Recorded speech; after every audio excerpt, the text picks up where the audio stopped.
Um dos fariseus convidou Jesus para jantar. Jesus foi à casa dele, tomou lugar à mesa. Quando uma mulher daquela cidade, uma pecadora, soube que ele estava jantando ali, trouxe um frasco de alabastro contendo um perfume caro. Em seguida ajoelhou-se aos pés de Jesus, chorando. As lágrimas caíram sobre os seus pés e ela os secou com o seu cabelo. E continuou a beijá-los e a derramar perfume sobre eles. Quando o fariseu que havia convidado Jesus viu isso, disse consigo: se este homem fosse profeta, saberia que tipo de mulher está tocando nele. Ela é uma pecadora. Jesus disse ao fariseu: Simão, tenho algo a lhe dizer. Diga-me, mestre, respondeu Simão. Então Jesus lhe contou a seguinte história. Um homem emprestou dinheiro a 2 pessoas, 500 moedas de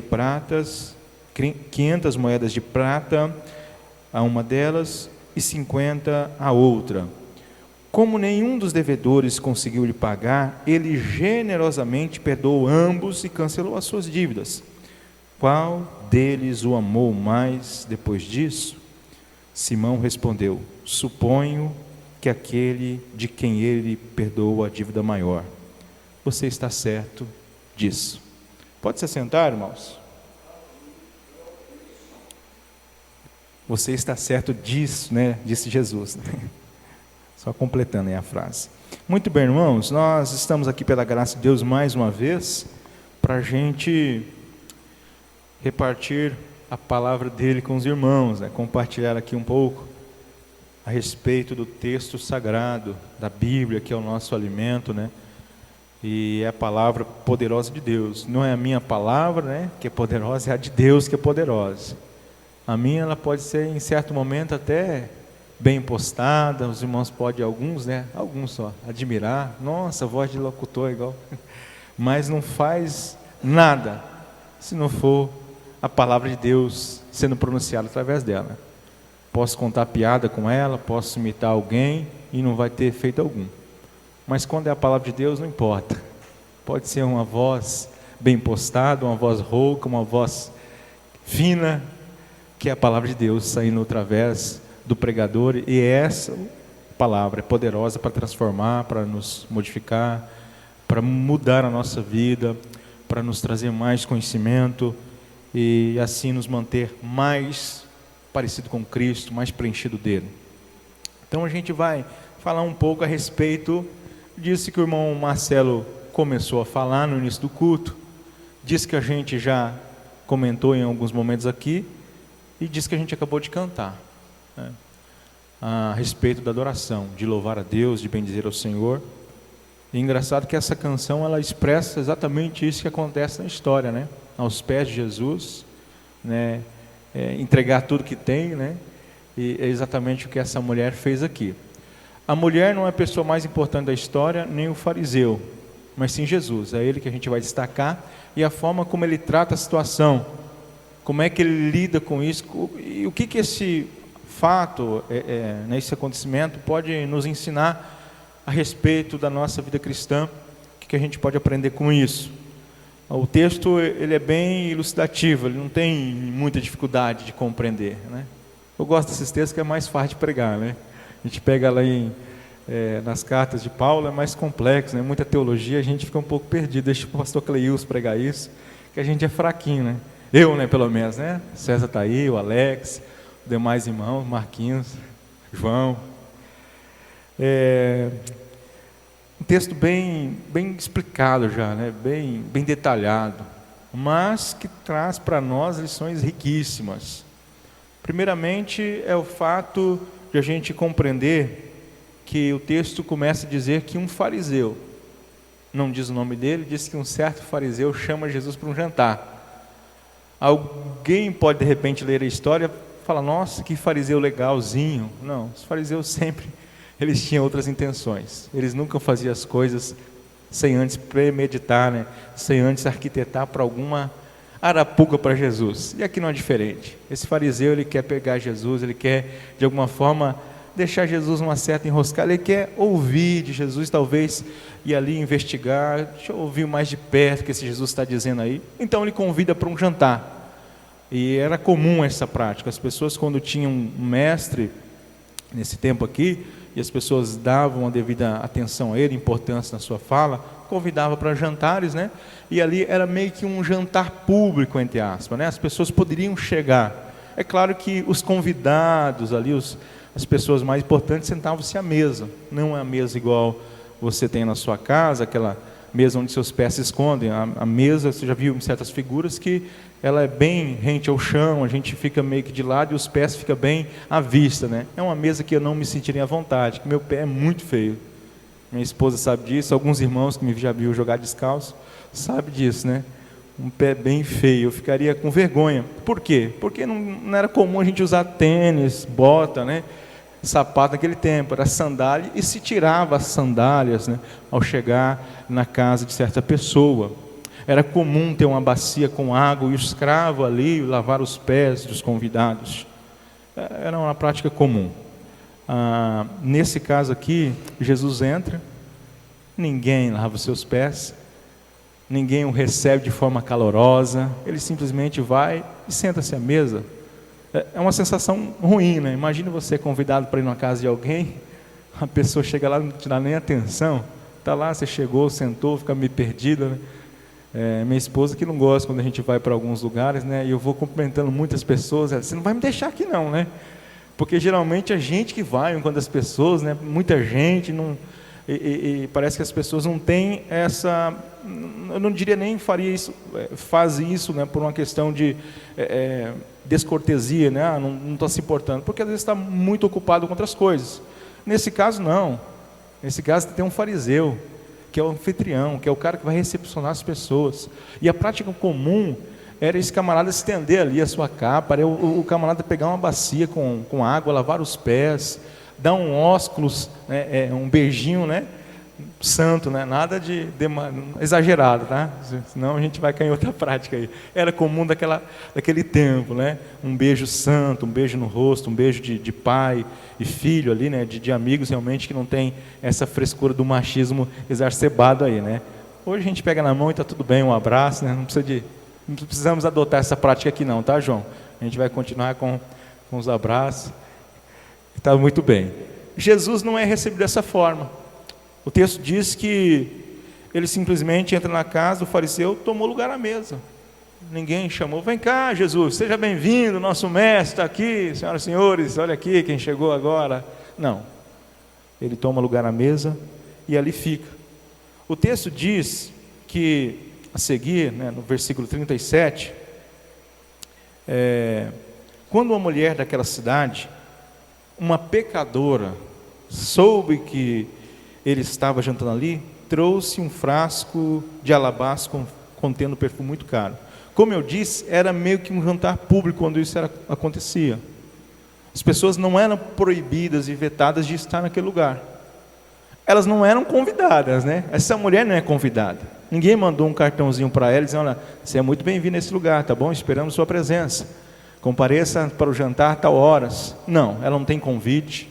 É uma mulher da vida, uma suposta prostituta. O texto trata ela como uma pecadora, uma mulher da vida, alguém que possivelmente era conhecido, porque o texto denota isso, né? Lá na frente, quando Simão está falando com ele mesmo, o fariseu, né? Falando com ele mesmo. Então essa mulher, ela soube de Jesus, estaria ali, e ela então vai e aproveita a situação para estar diante de Jesus e fazer algo extraordinário que a gente já leu aqui. Trouxe um perfume muito caro, e aí começa uma cena que talvez alguns ficariam constrangidos, né? Creio que a maioria vendo a situação, que negócio é esse?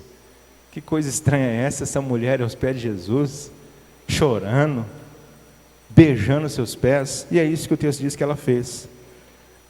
Ajoelhou seus pés, chorando, e não era choro pequeno não, era choro, não era o choro igual do Augusto não, com aquela manhã não, né Augusto? Era um choro que escorria lágrimas, a ponto dela molhar os pés de Jesus, e ter que enxugar, né, agora essas lágrimas com seus cabelos.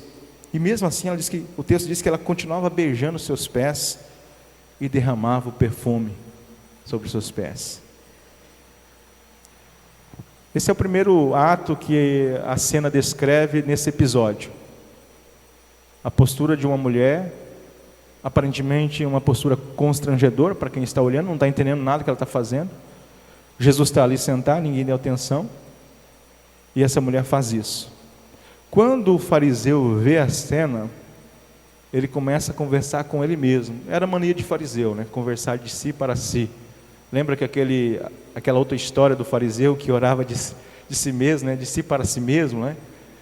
Tinha o pecador que orava, mal se achava digno de olhar para o céu, e diz que tinha um fariseu do lado dele que orava de si para si mesmo. E o fariseu agora conversando consigo mesmo, de si para si.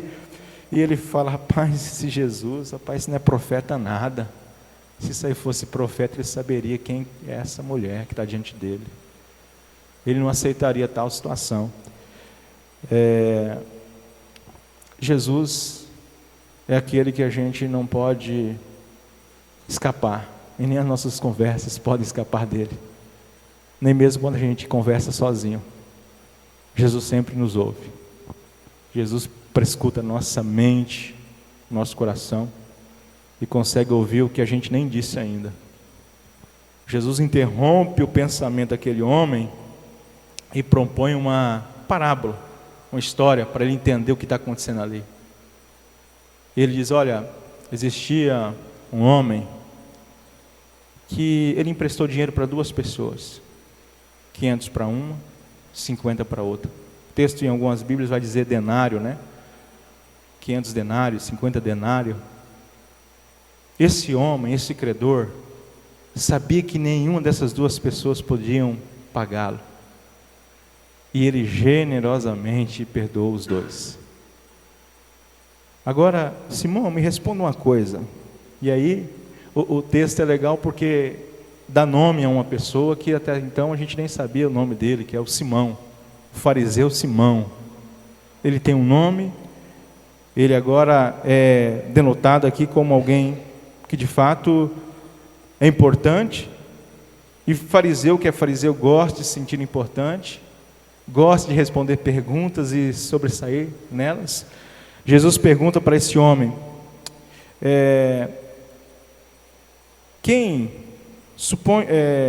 qual deles o amou mais depois disso?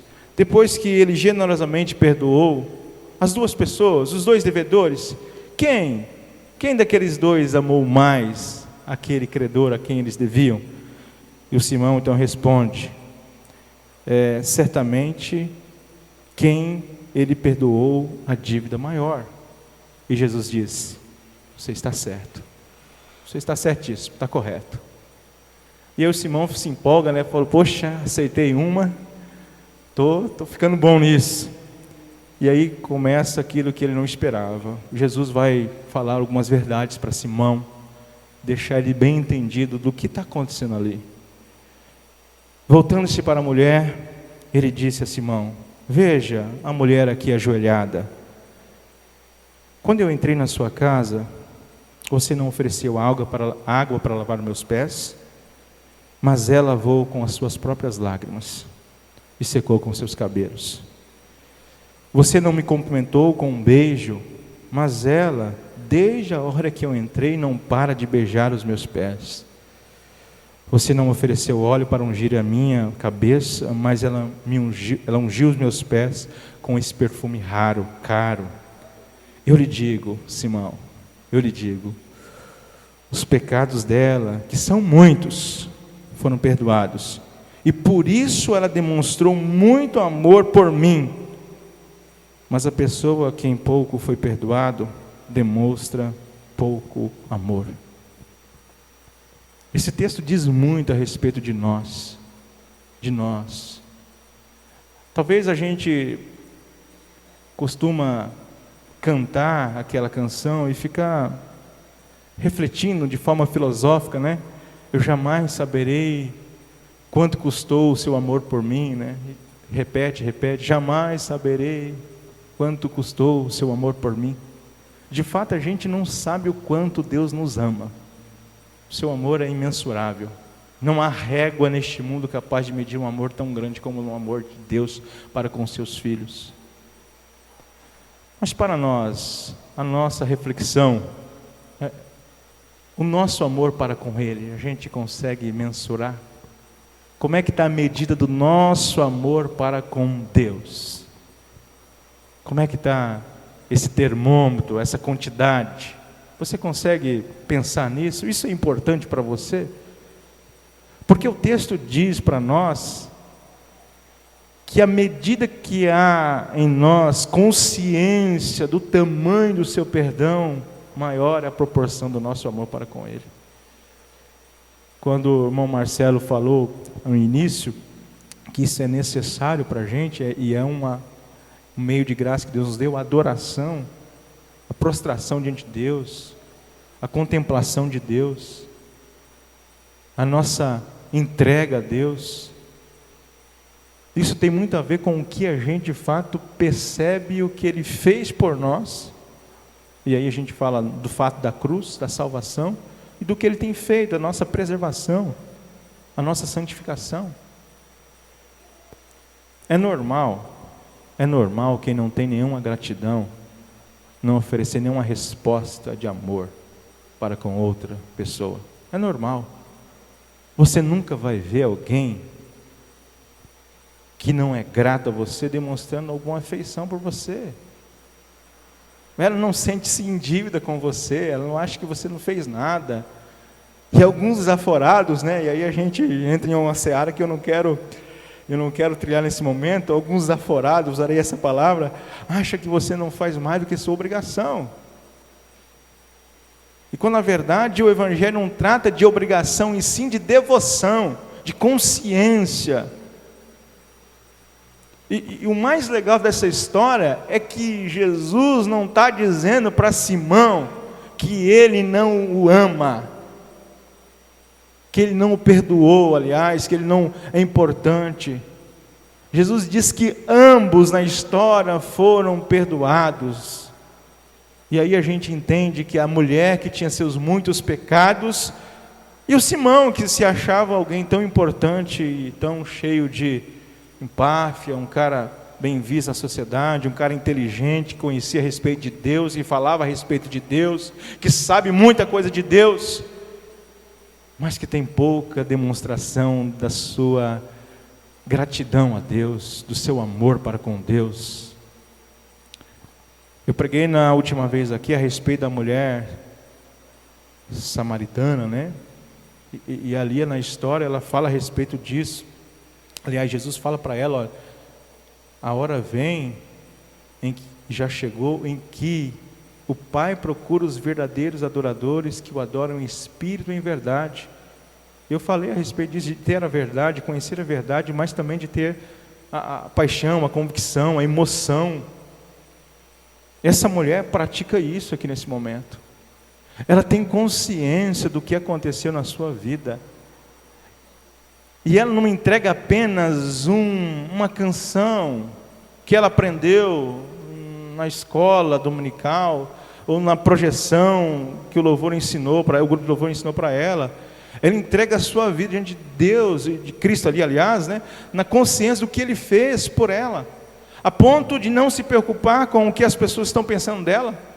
A humilhação que ela está sofrendo, beijar os pés de alguém, era uma pior demonstração de humilhação que alguém poderia oferecer para outra. Se humilhar, beijar os pés.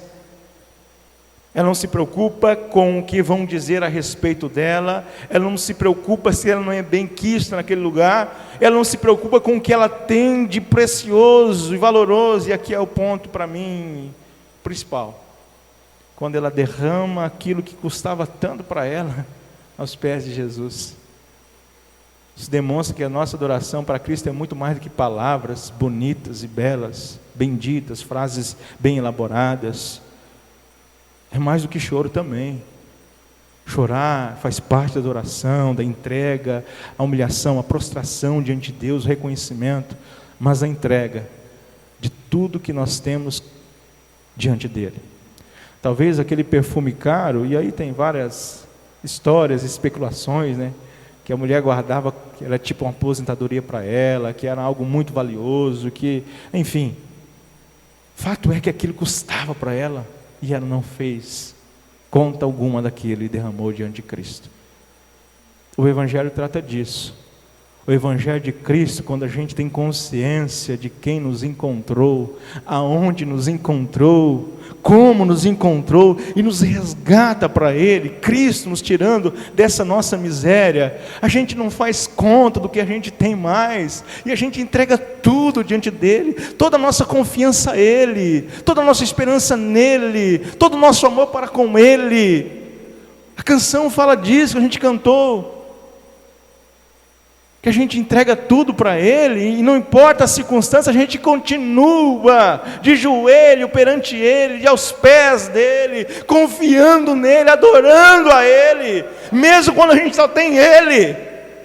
Não importa se a gente tem vaso de alabastro, perfume caro, não importa se a gente tem uma reputação que agora está de alguma forma manchada, porque o que as pessoas vão dizer de mim, ajoelhado diante de Cristo? Um crente fanático, esquisito, que parece estar delirando, que agora só fala de Jesus, só tem Jesus na sua vida. Não importa com isso, porque essa pessoa entendeu quem é o seu Senhor agora e para quem Ele vive. Ela só se importa com uma coisa: o que Jesus pensa de si, o que Jesus pensa dela. E o que Jesus pensa dessa mulher é dito no capítulo 7 ainda, versículo 48. Então disse Jesus à mulher: os seus pecados estão perdoados. Os seus pecados estão perdoados. Uma pecadora consciente do seu Senhor e Mestre. Esse é o convite do Evangelho, para a gente se identificar com esse tipo de gente. A gente não é chamado para ser parecido com um fariseu, irmãos, que bate no peito e acha que sabe de tudo, que tem tudo e que não precisa de nada. Jesus é bem enfático em dizer: eu vim para os que estão enfermos. Os sãos não precisam de médicos. Eu vim salvar o que estava perdido, o que havia se perdido. Os miseráveis, os pobres, os que não têm nada, mas que quando olham para Cristo encontram salvação dos seus pecados, e encontram a melhor notícia que poderia ouvir na sua vida: os seus pecados estão perdoados. O inferno já não é mais o seu lugar. A notícia boa chegou até nós. O nosso Salvador nos encontrou em nossa multidão de pecados, e de lá nos tirou, nos limpou, nos lavou, nos redimiu, nos tratou como agora sua família. E a notícia que Ele nos dá é essa: que os nossos pecados estão perdoados. Como Ele disse para aquela mulher, os homens que ali estavam à mesa diziam entre si: quem é este que anda por aí perdoando pecados? Jesus disse à mulher: sua fé te salvou, vá em paz. Não é a sua atitude que te salva, não é a sua ação, não é o que você derrama aqui dentro do gasofilácio de dinheiro, não é quantas vezes você vem à igreja que te salva, não é a corrente de oração que você faz no Facebook, não é nada disso que te salva. O que salva é a fé em Cristo Jesus, que Ele mesmo te deu. Te declarou justo, mas nessa consciência de agora justificado, de alguém regenerado, redimido por Ele, vive uma nova vida de entrega a Ele, de consciência a respeito dEle. Vá em paz. Agora a gente vai em paz, a gente caminha em paz, não com paz com o chefe do serviço que nos atormenta, não com paz a mulher que faz guerra em casa, não é o caso lá em casa. Não é dessa paz que Jesus está falando, é a paz com Deus. É a paz do ser mais terrível e temível de todo o universo. É Deus, que agora nos trata como filhos redimidos. Não importa, os nossos muitos pecados foram perdoados. Como eu disse a respeito da mulher samaritana, não importa a fundura do poço, não importa tamanho do buraco que a gente estava. Ele é poderoso para nos resgatar, como um dia fez conosco, e é poderoso para continuar fazendo isso na vida das pessoas que estão à nossa volta. Cabe a nós, irmãos, nessa consciência, também proclamar a Ele, adorando a Ele, bendizendo a Ele, para que as pessoas possam assim também compreender, entender a razão da nossa esperança, da nossa fé, que é unicamente na pessoa de Jesus Cristo. Deus abençoe sua vida, que você possa ter essa consciência. Quando você chegar aqui diante de Deus, na igreja, na sua reunião pública, no seu culto de domingo, quinta-feira, terça-feira, sábado, seja que dia que for o culto, a consciência de que Ele te perdoou tanto, tanto, tanto, tanto. O que a gente faz aqui é pouco demais. O que a gente faz em casa é pouco demais ainda. A vida que a gente devota a Ele é pouco demais ainda. A gente nunca vai conseguir pagar isso. Não é isso que eu estou dizendo, que você tem que pagar. Eu estou dizendo que quanto mais você tem consciência do que Ele fez, mais você vai se prostrar diante dEle, mais você vai adorar, mais você vai se derramar e chorar diante dEle. A quem muito devia, consciente da sua dívida impagável, sabe que foi muito amado. Que Deus possa te abençoar e que onde você estiver, você jamais se esqueça disso. Que você possa caminhar em paz, ter a certeza que a fé que você tem nele te salvou. Amém? Vamos orar ao Senhor nesse momento?